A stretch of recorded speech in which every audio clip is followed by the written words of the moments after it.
What's up, Taiwan? I'm Jaime Ocon with news from here in Taiwan and around the world. Taiwan's weather authorities issued sea warnings for Typhoon Khanun on Tuesday night.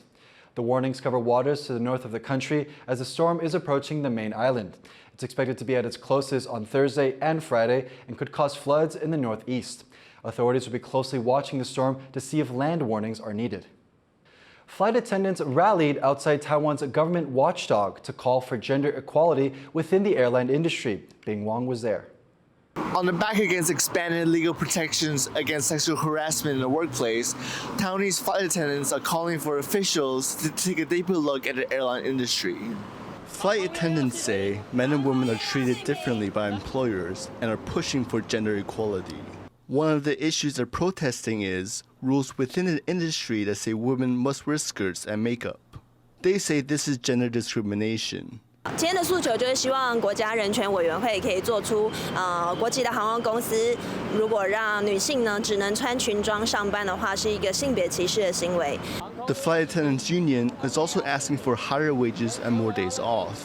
Many say they make a little more than minimum wage and that labor practices in the industry need improvement. 例如说，怀孕，然后或是育婴留停，其实都会影响到加薪以及升迁。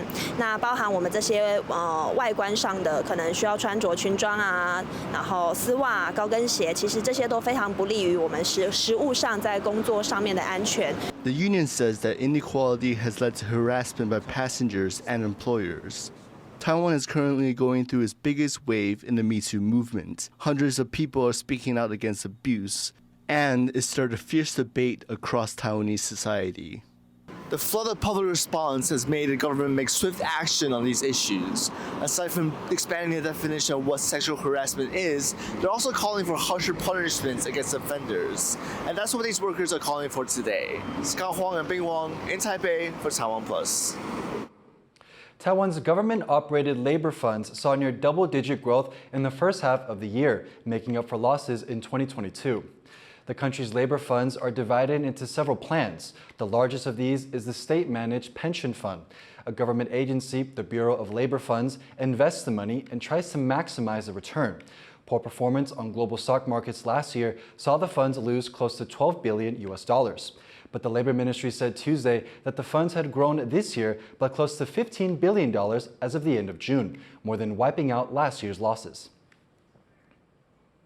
Taiwan's president has championed progress made on indigenous rights as the country marks Indigenous Peoples Day. Recoup reports. It's Indigenous Peoples Day in Taiwan, and for the first time, the country's president is holding her annual meeting with community leaders outside of the capital, Taipei. She's gone to the south, where most of Taiwan's indigenous people live.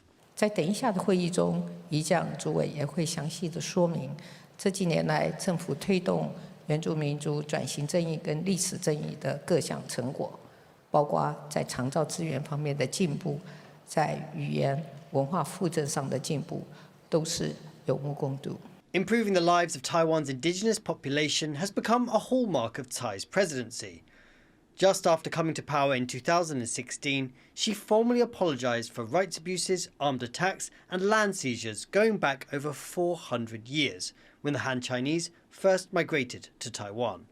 During Tsai's term, Taiwan has also officially recognized indigenous languages, introduced protected indigenous seats in legislatures, and increased compensation for past injustices.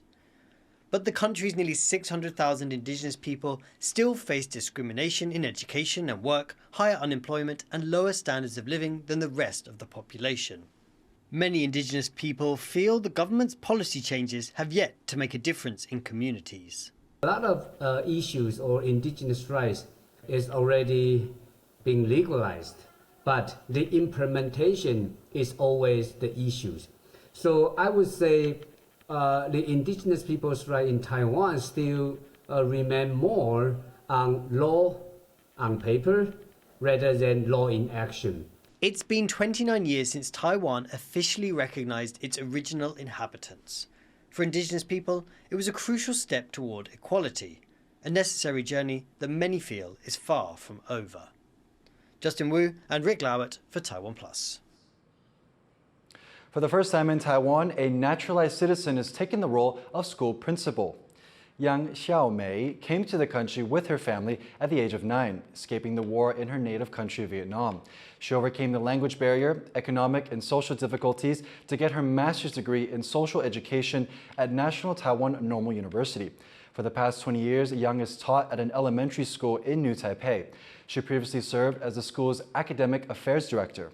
Yang says she was inspired by her teachers in Taiwan who helped her build the confidence to succeed in her new home.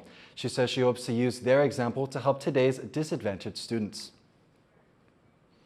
The U.S. Coast Guard operating in Papua New Guinea's waters can now board and search foreign vessels without a local officer present. That's according to a report by Reuters.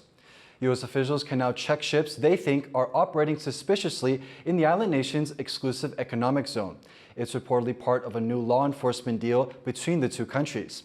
This comes days after the U.S. said its Coast Guard would take on a bigger role in maritime security in the region. The U.S. is looking to boost its presence among Pacific islands to counter growing regional influence from China. Taiwan's fishing agency is banning the capture and sale of female crabs carrying eggs as part of a larger effort to protect the animal. With a click of this plastic gun, these crabs are now safe. The tags are part of Taiwan's fishing agency's efforts to tackle the overfishing of crabs like these, females full of eggs, which are called buried crabs. Now their capture and sale has been banned until the end of the year. 无掠这暴卵母蟹，还是讲咱今无掠这较细只这鳍啊，这些巡蟹类，后摆嘛是咱家己咧掠，所以这个产业要永续的话，我们必须要做一些保育的事情。 Conservationists hope that tagging the crustaceans will remind fishers to throw them back into the water, and that the tag itself will help them collect information vital to the crab's survival. 这样我们就可以知道说它这样回游的路径，然后再去配合我们的海洋因子的资料，我们可以知道，那怎样的海洋因子是会影响它去移动的关键因素。这样。Although catching these crabs can now result in fines of up to $5,000 US, Taiwan Fishing Agency hopes that local fishers won't be too crabby about the new rules. Taiwan unveiled its new Ministry of Agriculture on Tuesday. It's an upgrade of the former Council of Agriculture established in 1984. Calls for an agriculture ministry first started 35 years ago with a movement led by the country's farmers. But it wasn't until May this year that the legislature passed a new law to officially establish one. Under the ministry, there will be 2 new agencies dedicated to sustainable development and to animal protection. The government says that the top goals are to increase farmer incomes and to ensure food security, especially in the face of the climate crisis. 台湾目前的农产品的自给率是30%几而已。如果未来气候变迁的挑战持续加大，我们没有办法顺利从世界各地购买到我们所必需的农产品的时候，对台湾是一个挑战。所以我们必须要未雨绸缪。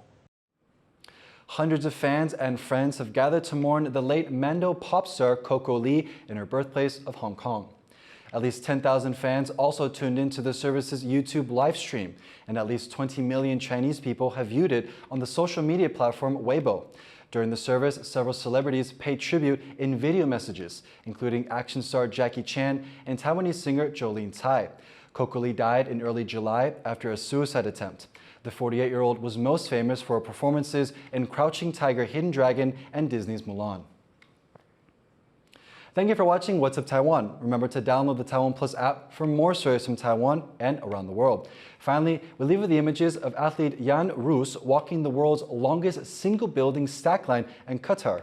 I'm Jaime Ocon. Take care and see you next time.